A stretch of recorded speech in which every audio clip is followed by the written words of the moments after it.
Nếu phụ nữ chỉ cần bước vào phòng gym, cầm một cặp tạ lên là có thể trở nên đô con như đàn ông, thì có lẽ thế giới này đã rất khác.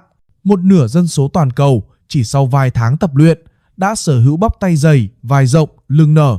Khi đó, hình thể cơ bắp đã không còn là điều gì hiếm gặp và cũng không còn được xem là đặc trưng của nam giới. Nhưng thực tế không hề như vậy.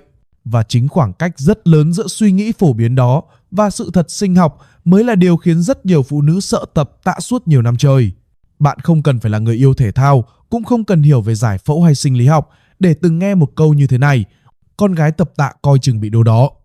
Câu nói ấy hiếm khi mang ác ý. Nó thường xuất phát từ sự lo lắng, từ những hình ảnh được chia sẻ dày đặc trên mạng xã hội, từ những thân hình cơ bắp nổi bật mà bạn vô tình lướt qua mỗi ngày. Và rồi, một nỗi sợ hình thành rất tự nhiên. Sợ vai to, sợ tay thô, sợ mất đi vẻ nữ tính vốn có. Điều đáng nói là nỗi sợ này không đến từ khoa học. Nó đến từ việc thiếu bối cảnh sinh học về cách cơ thể con người thực sự vận hành. Trước khi nói về tạ, về bài tập, về cường độ hay số lần lặp, có một thứ quan trọng hơn tất cả những điều đó nhưng lại rất ít khi được giải thích rõ. Đó là cơ địa. Cơ địa không phải là một khái niệm mơ hồ, cũng không phải một cách nói cho có. Cơ địa là tổng hợp của di truyền, hệ thần kinh vận động, cấu trúc mô và đặc biệt là hormone nền, thứ quyết định cách cơ thể bạn phản ứng với mọi kích thích, bao gồm cả tập luyện. Nói một cách đơn giản, tạ không tự quyết định hình thể của bạn, tạ chỉ tạo ra một kích thích cơ học. Cách cơ thể bạn đáp lại kích thích đó phát triển ra sao, nhiều hay ít, lại phụ thuộc gần như hoàn toàn vào cơ địa và hormone của bạn. Trong tất cả các hormone liên quan đến sự phát triển cơ bắp, testosterone giữ vai trò trung tâm.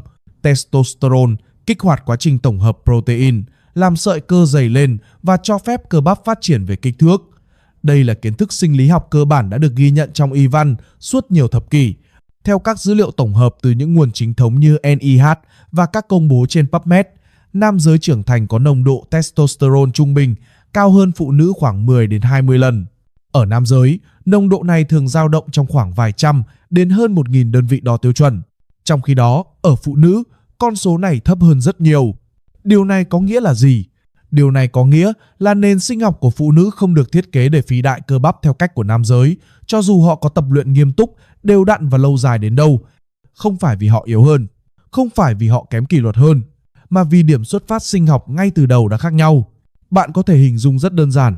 Cùng một bài tập, cùng một mức tạ, nhưng hai cơ thể với nền hormone khác nhau sẽ tạo ra hai kết quả hoàn toàn khác nhau. Giống như việc bạn không thể kỳ vọng một chiếc xe dung tích nhỏ vận hành giống hệt một chiếc xe động cơ lớn dù cả hai cùng đạp ga hết mức. Ở phụ nữ, estrogen là hormone chiếm ưu thế. Estrogen không làm cơ thể yếu đi như nhiều người vẫn lầm tưởng. Ngược lại, estrogen giúp tăng độ đàn hồi của mô, hỗ trợ phục hồi, bảo vệ khớp xương và duy trì những đường nét mềm mại đặc trưng của cơ thể nữ giới. Quan trọng nhất, estrogen không thúc đẩy cơ phình to theo cách testosterone làm. Vì vậy, khi phụ nữ tập tạ, thứ họ thường nhận được là một cơ thể săn chắc hơn, gọn gàng hơn, khỏe mạnh hơn. Cơ có thể rõ nét hơn, nhưng hiếm khi phì đại thành những khối cơ lớn, thô và cứng như ở nam giới. Một lần nữa, điều này không phải do bài tập mà do cơ địa và hormone. Ngoài hormone, còn một yếu tố quan trọng khác thường bị bỏ qua: cách cơ thể phụ nữ ưu tiên thích nghi với tập luyện. Ở phụ nữ, khi chịu kích thích từ tạ, cơ thể có xu hướng cải thiện sức mạnh thần kinh cơ trước, tức là học cách sử dụng cơ hiệu quả hơn, phối hợp tốt hơn, chứ không vội tăng kích thước sợi cơ. Điều này giải thích vì sao nhiều phụ nữ cảm thấy mình khỏe lên rất nhanh, nâng được tạ nặng hơn, nhưng hình thể lại chỉ gọn gàng và săn chắc dần theo thời gian. Đó là một chiến lược thích nghi sinh học, không phải là thất bại của tập luyện. Đến đây, gần như chắc chắn sẽ có một câu hỏi xuất hiện trong đầu bạn. Nếu vậy, tại sao trên mạng vẫn có những phụ nữ trông rất đô? Đây là phần mà nhiều nội dung thường né tránh. Nhưng nếu né, câu chuyện sẽ không còn trung thực. Sự thật là có những phụ nữ trông rất đô, và điều đó là có thật. Trong giới thể hình, trong thể thao thành tích cao, hoặc đôi khi trong giới giải trí, bạn sẽ thấy những hình thể với cơ bắp rõ nét, vai tròn, tay dày, lưng nở. Những hình ảnh này thường được dùng như bằng chứng để củng cố nỗi sợ rằng phụ nữ tập tạ sẽ bị đô. Vấn đề nằm ở chỗ, những hình ảnh đó không đại diện cho đa số phụ nữ. Khi nhìn kỹ, những trường hợp phụ nữ đô con thường rơi vào 3 nhóm rất rõ ràng. Nhóm thứ nhất là những người có cơ địa đặc biệt. Đây là nhóm hiếm. Một số phụ nữ sinh ra với nồng độ testosterone nền cao hơn mức trung bình. Cơ thể họ phản ứng mạnh với tập luyện hơn người khác. Với cùng một khối lượng tập, họ có thể tăng cơ nhanh và rõ rệt hơn. Đây là ngoại lệ sinh học, không phải chuẩn mực. Nhóm thứ hai là những người có mục tiêu hình thể rất cụ thể, thường gắn với nghề nghiệp hoặc sân khấu. Họ tập luyện trong nhiều năm liên tục với cường độ cao, kiểm soát chế độ ăn cực kỳ nghiêm ngặt và duy trì tỷ lệ mỡ rất thấp. Hơn nữa, hình ảnh bạn thấy trên mạng thường được chụp trong điều kiện ánh sáng tối ưu, khi cơ bắp đang được pump, góc quay được chọn lọc kỹ và đôi khi có chỉnh màu. Ngoài đời, họ không giữ hình thể đó suốt 24 giờ mỗi ngày. Nhóm thứ ba là nhóm nhạy cảm nhưng không thể bỏ qua khi nói về sinh học con người, can thiệp hormone. Điều này không phổ biến và không đại diện cho cách tập luyện của đa số phụ nữ. Khi một cơ thể vượt rất xa giới hạn cơ địa và hormone tự nhiên của mình thì đó không còn là sinh lý bình thường nữa. Và điều quan trọng cần hiểu là những hình thể đó không phải là kết quả của việc tập tạ bình thường. Sau khi nhìn thẳng vào những ngoại lệ này, hãy quay trở lại với bạn, người đang xem video này. Bạn là một phụ nữ bình thường. Bạn tập gym để khỏe hơn, để cơ thể săn chắc hơn, để cảm thấy tự tin hơn khi mặc quần áo, khi vận động, khi sống trong chính cơ thể của mình. Bạn không can thiệp hormone, bạn không theo đuổi hình thể sân khấu và bạn không thuộc nhóm cơ địa hiếm gặp. Trong trường hợp đó, điều gì quyết định bạn có đô hay không? Câu trả lời vẫn chỉ là một: cơ địa và hormone. Tạ không có khả năng tự quyết định hình thể của bạn. Tạ không phân biệt nam hay nữ. Tạ chỉ tạo ra một lực cản.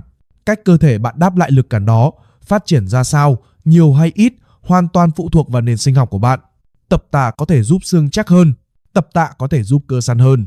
Tập tạ có thể hỗ trợ ổn định nội tiết, cải thiện sức mạnh và sức bền.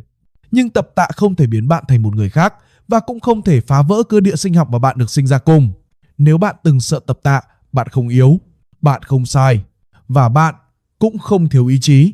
Thực tế, điều khiến nhiều phụ nữ mệt mỏi nhất không phải là tập luyện, mà là việc phải liên tục so sánh cơ thể mình với những hình ảnh không phản ánh đúng sinh học con người. Khi bạn hiểu rằng mỗi cơ thể phản ứng khác nhau vì cơ địa và hormone, bạn không còn cần phải chạy theo một hình mẫu nào trên mạng, cũng không cần lo lắng rằng chỉ vì tập tạ mà mình sẽ trở thành một người khác. Khi nhìn vấn đề từ góc độ khoa học, sự thật lại rất đơn giản. Phụ nữ tập tạ phù hợp với cơ địa và hormone của mình sẽ không trở nên đô con. Họ trở nên khỏe mạnh hơn. Và khỏe mạnh, về lâu dài, luôn là nền tảng bền vững nhất của một cơ thể đẹp. Nếu bạn quan tâm đến sức khỏe, tập luyện và cơ thể con người dưới góc nhìn khoa học, sinh học, không thổi phồng, nếu bạn muốn hiểu vì sao cơ thể mình phản ứng như vậy, thay vì chỉ nghe lời khuyên truyền miệng trên mạng, bạn có thể đăng ký kênh để theo dõi thêm những nội dung được tổng hợp từ các nguồn chính thống. Nội dung trong video này mang tính tham khảo và giáo dục, được tổng hợp từ các nguồn khoa học và y học chính thống. Video không nhằm mục đích tư vấn, chẩn đoán hay điều trị y khoa và không thay thế cho ý kiến của bác sĩ hoặc chuyên gia y tế có chuyên môn. Mỗi cơ thể có cơ địa và tình trạng sức khỏe khác nhau. Vì vậy, những thông tin trong video có thể không phù hợp với tất cả mọi người. Nếu bạn có vấn đề sức khỏe cụ thể hoặc đang điều trị y khoa, hãy trao đổi trực tiếp với nhân viên y tế có chuyên môn trước khi thay đổi chế độ tập luyện hoặc sinh hoạt.